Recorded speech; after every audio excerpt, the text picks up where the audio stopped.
ये सबका प्रश्न है, लगभग ये सबका प्रश्न है। जो आप कह रहे हैं कि कभी कभी मेरा मन नाम जप करते समय इधर उधर भटकता है और कभी कभी मुझे नाम जप करते हुए नींद आने लगती है, तो महाराज जी ऐसे में क्या करूं? दोनों बातों में सावधानी रखनी है। जब हमारा मन नाम को छोड़ करके जहां जाए वहां से हटाकर नाम में लगाना है। ये अर्जुन जी से लेकर बड़े बड़े साधकों का प्रश्न है। तो जहां जहां मन संसार में जाए वहां से हटा करके हम नाम में लगाएं, या जहां जहां संसार में जाए वहां हम भगवान को देखने की चेष्टा करें। इस वस्तु के रूप में भगवान, इस व्यक्ति के रूप में भगवान, इस स्थान के रूप में भगवान, क्योंकि भगवान के सिवा कोई नहीं है। इससे हमारा मन शांत होने लगेगा। जहां जहां जाए वहां से हटा के नाम में लगाना, या जहां जहां जाए वहां भगवान को देखना। और तीसरी बात, अगर हम कुछ नहीं कर पा रहे हैं तो नाम पर ध्यान दें। तो हमारे मन से सब कूड़ा करकट निकल रहा है, जो गंदी बातें हमारे मन में भरी थी वो सब डिलीट हो रही हैं नाम जप के द्वारा। ऐसी भावना करें तो मन निर्मल होकर, ये 3 साधन बताए, इससे मन आपका एकाग्र होने लगेगा। रही नींद की बात, तो भोजन पर ध्यान दीजिए। भोजन सात्विक होना चाहिए। प्याज, लहसुन, मांस, मदिरा, अभक्ष्य भोजन, ये सब अगर त्याग कर दोगे तो शतोगुणी भोजन और 6 घंटे की निद्रा। अगर आप जो नींद ले रहे हैं वो 6 घंटे तो होना चाहिए। स्वस्थ शरीर के लिए 6 घंटे आवश्यक है।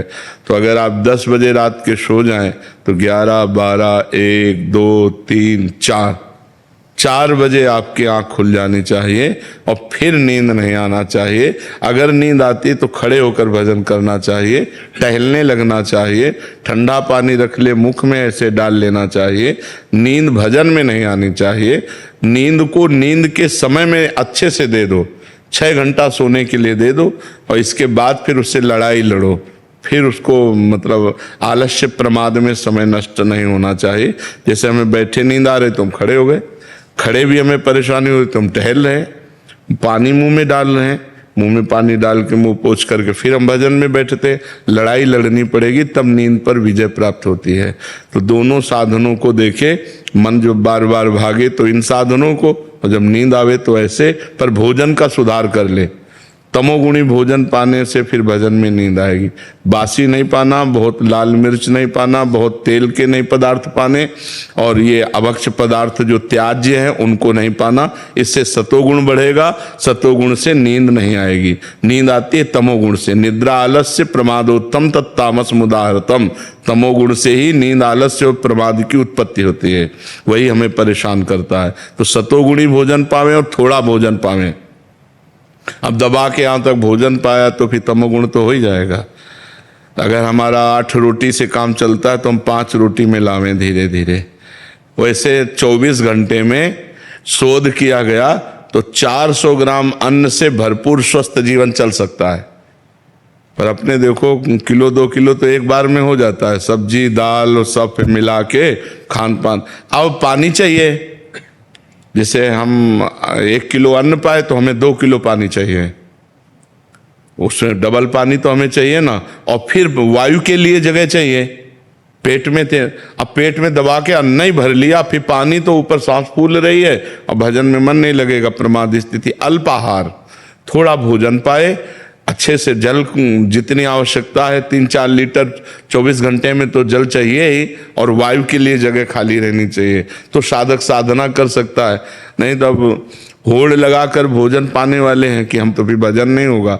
जिसका भोजन नीरस उसका भजन सरस, और जिसका भोजन सरस उसका भजन नीरस। पक्की बात समझ लो। भोजन में बेस्वाद पाना चाहिए। दाल रोटी सब्जी उसमें कोई स्वाद, लेकिन स्वाद नाम में लेना चाहिए। राधा राधा राधा, तब स्वाद आएगा। अब अभी तो भोजन और भोग ये 2 पिंड नहीं छोड़ रहे। रसेंद्री और जनेंद्री के भोग यही पिंड नहीं छोड़ रहे। तो खूब नाम बढ़ाओ आगे, धीरे धीरे ठीक हो जाएगा। अनिल जी गुरुग्राम से। राधे राधे। महाराज जी आपके चरणों में कोटि कोटि प्रणाम। महाराज जी कृपया बताएं कि भक्ति को बढ़ाने के लिए कितना इंसान का सामर्थ्य है और कितना प्रभु कृपा का योगदान है? जितनी श्वासें हैं और जितना हमारा प्रयास, भगवान ने हमें प्रयत्न दिया है कि हम कर सकते हैं, वो भगवान जानते हैं और आप जानते हैं। भगवान ने आपको दिया है इसलिए वो जानते हैं, और आप में जितना है वो आप जानते हैं। क्या नाम जपने के लिए किसी ताकत की जरूरत है? तो बस अगर हर समय हमारा नाम स्मरण चल रहा है तो नारद जी ने भक्ति सूत्र में बताया, तदर्पिता अखिलाचारिता तद्विस्मरणेन परम व्याकुलते थे। ये भक्ति का लक्षण बताया। नवधा भक्ति तो है, लेकिन उस भक्ति में विशेषता क्या है? बोले तदर्पिता अखिलाचारिता। जितने आचरण हैं, जितने कर्म हैं, वो सब भगवान की प्रियता के लिए और भगवान को समर्पण करने के लिए। ये नहीं कहा कि ये कर्म नहीं, जितने तद अर्पिता अखिला, जितने भी कर्म हैं वो अब आपकी प्रियता के लिए कर्म नहीं होने चाहिए, वो भगवान की प्रियता के लिए कर्म होने चाहिए। अपनी प्रियता छोड़कर इष्ट की प्रियता के लिए जो कर्म किए जाते हैं वो भक्ति है। जो अपने लिए किए जाते हैं वो शुभ अशुभ कर्म हो जाते हैं। तद विस्मरणेन परम व्याकुलते, ये बहुत पॉइंट की बात है।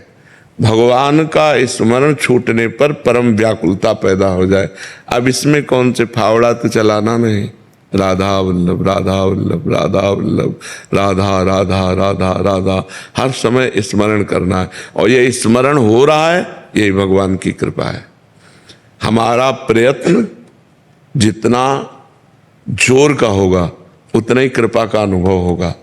अब हम थोड़ी देर जपे, फिर प्रपंच, फिर मनोरंजन, फिर माया की बातें, वो बात एक अलग है। लेकिन यदि हम वास्तविक भक्ति करना चाहते हैं तो हमें श्वास श्वास सुमिरन करे, दुविधा रहे न कोई। अगर हर श्वास में अधिक से अधिक नाम जप करे तो भगवत प्राप्ति में दुविधा नहीं रहेगी।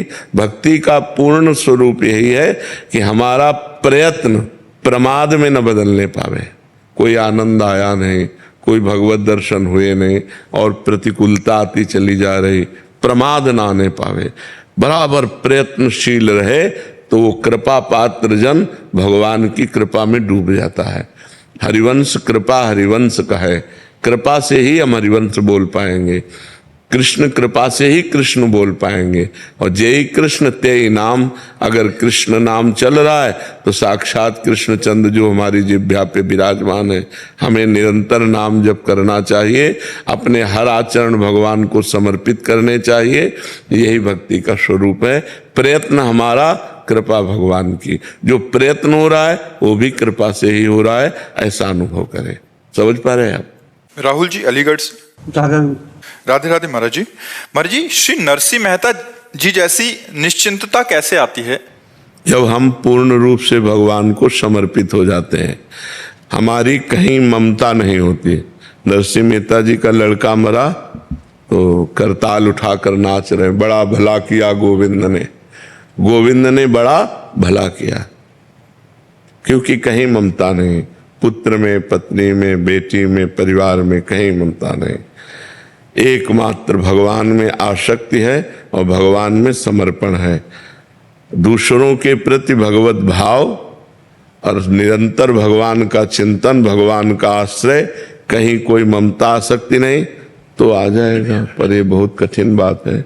अपने शरीर में ममता, शरीर संबंधियों में ममता, भोगों में आसक्ति, नाना प्रकार का प्रपंच भरा हुआ है। अभी भगवान का आश्रय कहाँ है? धन का आश्रय, बल का आश्रय, नाना प्रकार की व्यक्ति वृत्ति, जो व्यक्ति हैं या अंदर की वृत्ति, इनका आश्रय, भगवान का आश्रय कहाँ है? जब संपूर्णतया न किसी व्यक्ति का न किसी वृत्ति का, एकमात्र भगवद आश्रय, तब भगवान की कृपा का अनुभव होता है। अब उनके आगे भात भरने का पर्चा आया, ठाकुर जी के सामने रख दिया, आपका जैसा मन हो, भर दिया ठाकुर जी ने भात। उनके बेटे का ब्याह था, उनका हमसे नहीं होने वाला, आप जानो, हमें आपका भजन नहीं छोड़ना है, आप जान। तो भगवान ब्याह में थे, नरसिंह मेहता के बेटे के ब्याह में भगवान स्वयं थे। अपना दिमाग सकता है। हाँ, तो इसी को तो भजन के द्वारा भगवान में समर्पित करना है। खूब भजन करो, ये समर्पित हो जाएगा। जितना भजन करोगे उतना ही दिमाग समर्पित होगा भगवान में।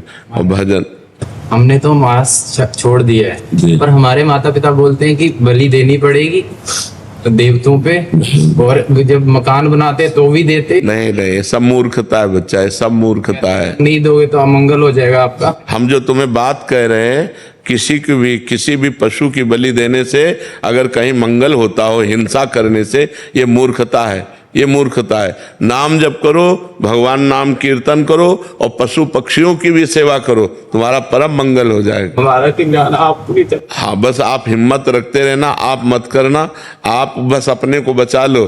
देखो, पिता हिरण्यकश्यप था, लेकिन प्रहलाद जी का विरोध किया, भक्ति का विरोध किया, तो प्रहलाद जी ने दैत्यराज करके संबोधन किया, पिताश्री नहीं।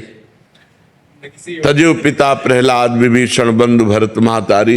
ये बहुत पूर्व जन्म के किसी अशुभ संस्कार का फल मिलता है कि ऐसे माता पिता मिलते हैं जो आसुरी प्रवृत्ति के होते हैं। वहीं घर में रहो, लेकिन आपको असत कार्य नहीं करने, इतने कमजोर नहीं बनना, बिल्कुल नहीं बनना कि हाँ बिल्कुल। नाम जप करो, भगवान तुम्हें सामर्थ्य देंगे, नाम जप करो।